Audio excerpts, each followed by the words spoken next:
Hi అందరికీ, టమాటా చట్నీ ఎలా తయారు చేయాలో చూపిస్తాను. చాలా సింపుల్గా, చాలా టేస్టీగా చూడండి.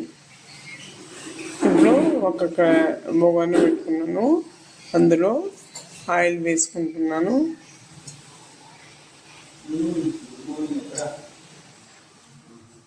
ఇప్పుడు మనం ఇందులో పచ్చిమిర్చి వేసుకుంటున్నాను. పచ్చిమిర్చి వేసుకున్నాను. ఇప్పుడు కొన్ని ఉల్లిగడ్డలు వేసుకున్నాము. ఉల్లిగడ్డలు వేసాను. ఇప్పుడు టమాటాలు వేసుకున్నాము.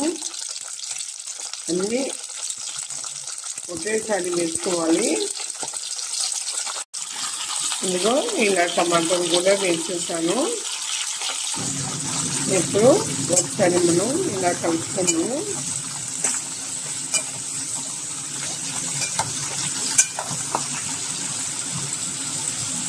ఇప్పుడు కొద్దిగా చింతపండు, ఇష్టం ఉన్న వాళ్ళు వేసుకోవచ్చు, లేని వాళ్ళు స్కిప్ చేయండి. అలాగే ఇప్పుడు వెల్లుల్లి వేసుకుంటున్నాను. ఇప్పుడు కరివేపాకు వేసాను. ఇప్పుడు కొత్తిమీర వేస్తున్నాను. ఇప్పుడు పుదీనా వేస్తున్నాను.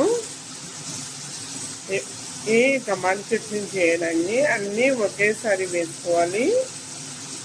ఆయిల్లో బాగా మగ్గనివ్వాలి. ఇప్పుడు కొద్దిగా జీలకర్ర వేస్తున్నాను. రుచికి సరిపడా ఉప్పును వేస్తున్నాను. ఇప్పుడు తగినంత పసుపు వేసుకుంటున్నాను. ఇలా అన్నీ వేసుకున్నాక ఒకసారి కలుపుకున్నాము. ఇలా కలిపేశాక ఒక 2-3 మినిట్స్ మనం మూత పెట్టుకున్నాము. ఇలా మూత పెట్టేస్తున్నాను. ఒకసారి ఇప్పుడు మూత తీసి చూద్దాము. దాదాపుగా మగ్గిపోయింది. ఈ చట్నీ చేసుకోవడానికి టైం అయితే 15 మినిట్స్ పడుతుంది. ఒకసారి కలిపి చూద్దాము. కొద్దిగా వాటర్ ఇంకితే సరిపోతుంది.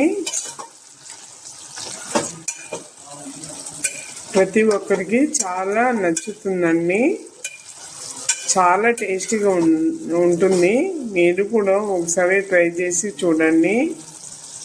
ఆల్మోస్ట్ అయిపోయిందండి. మనం ఇప్పుడు స్టవ్ కట్టేద్దాము. నేనైతే చల్లార్చడానికి ఫ్యాన్ వేసాను. చల్లారిపోయింది. ఇప్పుడు మనం మిక్సీలోకి షిఫ్ట్ చేసుకుని గ్రైండ్ చేసుకున్నాం. ఇప్పుడు మనం గ్రైండ్ చేసుకున్నాం. కొందరైతే రోడ్లో నూరుకుంటారు.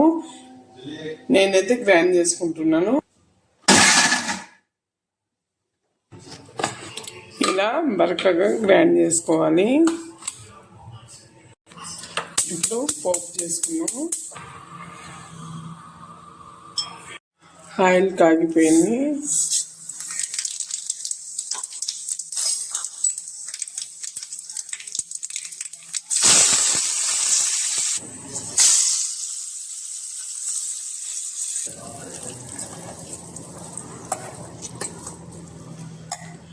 నేను చేసిన టమాటా చట్నీ మీకు నచ్చితే లైక్ చేయండి, షేర్ చేయండి, సబ్స్క్రైబ్ చేయండి.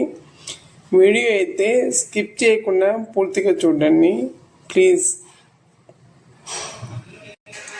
అందరూ తినండి ఫ్రెండ్స్.